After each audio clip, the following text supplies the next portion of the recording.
উদ্ধার হলো বুলা চৌধুরীর পদ্মশ্রী পদক। পুলিশকেও পদক দেওয়া উচিত বললেন সাঁতারু বুলা চৌধুরী।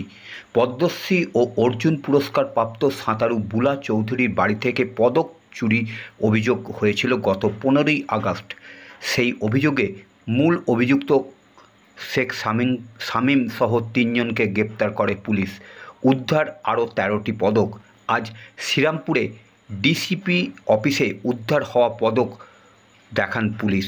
পদ্মশ্রী পদক পরে দেখলেন সাঁতারু বুলা চৌধুরী।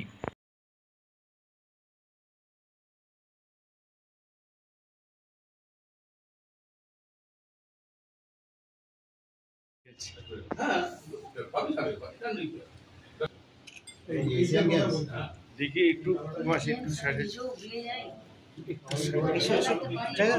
ঠিক আছে।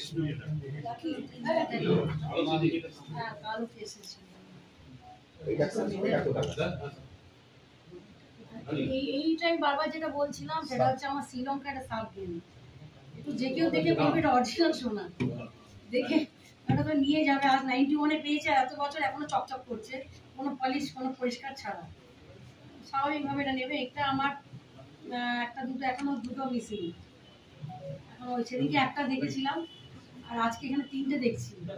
আমি 6টা পেয়েছিলাম 91 শ্রীলঙ্কা সাপ গেমসে। আর এটা হচ্ছে নেপাল কাঠমান্ডুতে সাব গেমস। এটা সেদিন ওখানে দুটো দেখেছিলাম, আজকে একটা 3টে আর একটা থাকার কথা 4টে। এইটা একটা মিসিং হচ্ছে।